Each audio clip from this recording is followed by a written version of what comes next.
Jam on toast! Hey everybody, welcome to the Jam. I'm Cameron, and today the toast is to Escape from Witch Mountain, 1975. This is a response to SourcefedNerd Movie Club. Go ahead and check them out as well. A lot of my friends get cut into it. Go check them out. Go check out their channels as well, and have a good time. So the short sale on this one is that two kids apparently have psychic powers, get put into an orphanage, adopted out, escape the adopters, and try to get to Witch Mountain in discovery of their past, which they're kind of amnesiac about. My love for this one is the in media res. This is normally a thing that you see in video games, which surprises me that I don't know about a video game about this, but I'm sure there's one based off the newer Race to Witch Mountain. In media res is where you start in the middle of the story, typically without any knowledge of what's going on. It's really good for people who have amnesia, because then the character knows as much as the audience, and we can relate to the character a little better in their adventures to try to figure out what happened in the first part of the story.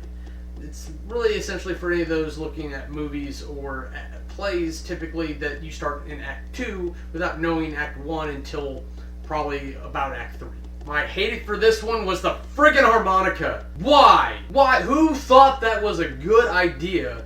The girl obviously doesn't need it when she finally starts doing telekinetic swinging. He doesn't need it when he's beating up the ginger kid. It seems like such an unnecessary and silly thing, and just draws unnecessary attention, especially when they're trying to escape. The MVP for this was Eddie Albert, the guy who plays Jason O'Day. This is a movie where most of the acting's pretty bad. He probably has the most heartfelt deliveries. It certainly wasn't the kids. As much as I normally like to give to the villains, they were pretty bad too. Well, let's get on with the categories.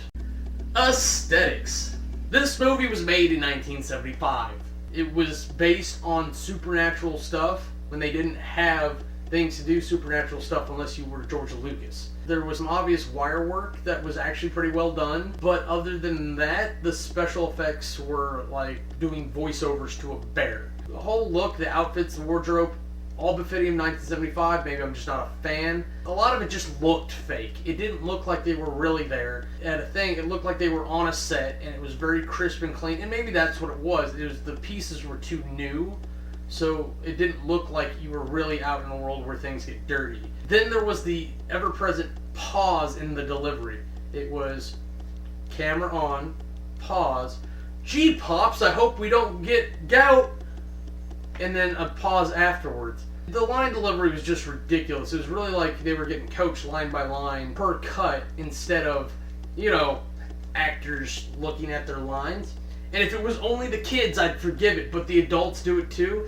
Again, Jason O'Day was the most heartfelt delivery, and he had those too. And maybe it's just because he's a grumpy old man, but to me, it looked like he was actually mad about it too. Aesthetics gets a 55. Character development. This whole movie is character development, so there's a lot of it. Mainly we're focused on the two kids. The whole orphanage doesn't matter. The villain we get a little bit about here and there. Uncle Lucas, we get some surprisingly detailed stuff about him, given that he's just a tool to get the kids to the villain and then kind of work for the villain here and there. We don't get a whole lot on their Uncle Space Guy. Jason, we get a lot, mostly from the kids, but we get enough to make it important, and he's a major character. Character development gets an 85. Storyline. I've never gotten the draw on this story. It's not badly written. It's not even badly structured. It's not even badly delivered. It's just kind of weird. I don't relate to it. I like the in media res, but it just seems like we're lacking in something, and the probability of everything just seems ridiculous. If there's a supernatural race of aliens out there that can fly spaceships and do all this crazy stuff, they can't find two kids that they know where they crashed at and they know what they look like. No one on Earth is taking account for these kids anyways. You can just fly the saucer over, beam them up, and go home. Magic lunch pail. Storyline gets a 70.